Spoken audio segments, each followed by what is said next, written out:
Compton, the pastor at Main Street United Methodist Church, and I'm here today to bring you our weekly Wednesday Word. Well, I haven't been able to do the Wednesday Word for a few weeks. June was very busy for me, but part of that busyness was going on vacation and just being there and enjoying that time apart, refreshing and renewing my spirit. And it was a wonderful break that we were able to go on. My family was able to go on. And I hope that you are finding ways to help renew your spirit. Whether it is a trip and going on vacation, whether it's a staycation at home, whatever it might be, to spend some time this summer finding a way to stop all of the busyness and just reflect and relax and clear your head and just enjoy the gifts of God that God has blessed you with.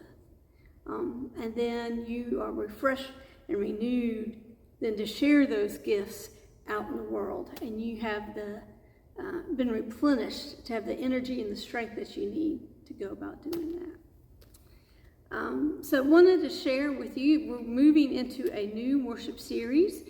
We shared the worship trailer Sunday during worship. It's also on Facebook and on YouTube. We are starting this series. It's about children's books.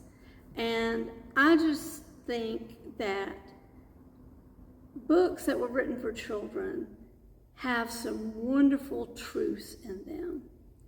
They can teach a lot, and they teach a lot to the kids, but they also are good teaching tools for us as adults to give us lessons that we need to be reminded about. We may have learned them, we may have been exposed to them, we may know them in our head, but we forget about those, and so we need those reminders. And so I'm excited to share with you some books through our next worship series, and how those books can connect with our faith and our relationship with God, and how we live that faith.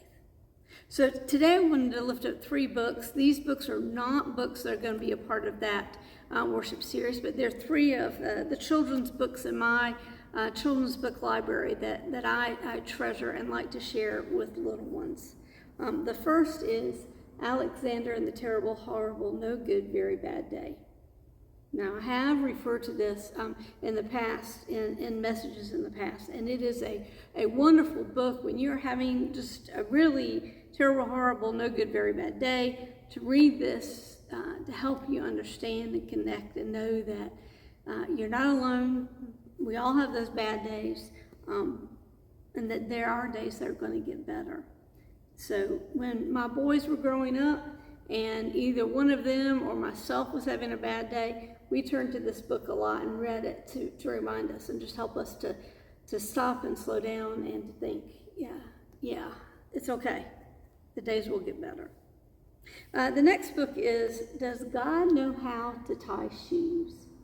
Now, this is a book of children's questions, trying to understand who God is. And God, is so awesome and so beyond our finite human understanding.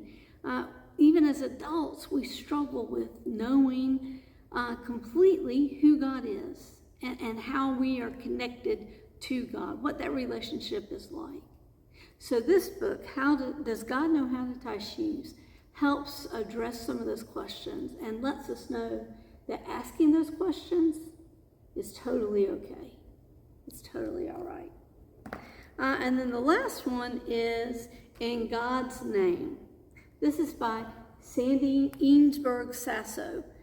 She is a Jewish rabbi and has written a number of children's books helping us to understand God and our humanity's connection to God.